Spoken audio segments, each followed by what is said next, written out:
నాగర్ కర్నూలు జిల్లా కల్వకుర్తి పట్టణ కేంద్రంలో రాష్ట్ర స్థాయి 10వ క్రాస్ కంట్రీ అథ్లెటిక్ ఛాంపియన్షిప్ పోటీలో రాష్ట్ర వ్యాప్తంగా 33 జిల్లాల నుంచి సుమారు 2000 మంది క్రీడాకారులు పాల్గొన్నారు. ఉదయం 10K రన్తో ఈ పోటీలు కల్వకుర్తి ఎమ్మెల్యే కసిరెడ్డి నారాయణ రెడ్డి లాంఛనంగా ప్రారంభించారు. ఈ కార్యక్రమానికి ఒలింపిక్ చైర్మన్ జితేందర్ రెడ్డి హాజరయ్యారు.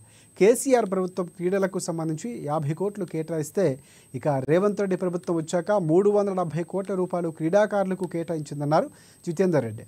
నాగర్ కర్నూలు జిల్లా పరిధిలో మొట్టమొదటిసారి రాష్ట్ర స్థాయి క్రీడా పోటీలు నిర్వహించడం జరుగుతుందని, గ్రామీణ ప్రాంతాల్లో ఎంతోమంది ప్రతిభ కలిగిన క్రీడాకారులు ఇలాంటి క్రీడల ద్వారా వెలుగులోకి రావడానికి టోర్నమెంట్లు ఎంతగానో ఉపయోగపడతాయని తెలిపారు.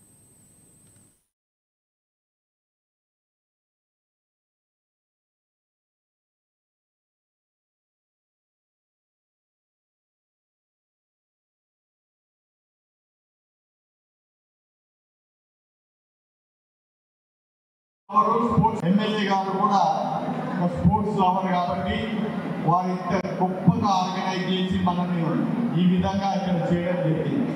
రేవంత్ రెడ్డి గారు గురించి చెప్తుంటే మీకు మన కల్వకుర్తి బిడ్డనే, ఉమ్మడి పాలమూరు బిడ్డనే. అతను ఒక స్పోర్ట్స్ లవరు, స్పోర్ట్స్ మెన్ కూడా. 10 సంవత్సరాలు కేసీఆర్ ప్రభుత్వంలో స్పోర్ట్స్ వెనుకబడితే ఆ స్పోర్ట్స్ను మనము మళ్ళీ ముందుకు రావాలి అని చెప్పి పట్టుదలతోటి వారు చేస్తున్న కృషి మనం చూస్తున్నాం.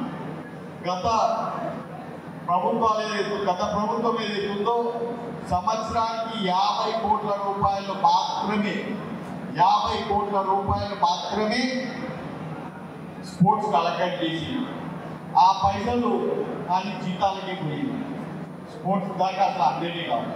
అటువంటిది రేవంత్ రెడ్డి గారు ముఖ్యమంత్రి అయిన తర్వాత 370 కోట్ల రూపాయలు 370 crore రూపీలు వారు ఇమీడియట్గా నేను పోయి కూర్చొని ఈసారి పెద్ద బడ్జెట్ వేయాలన్నప్పుడు జితేందర్ ఈసారి 370 ఇస్తాను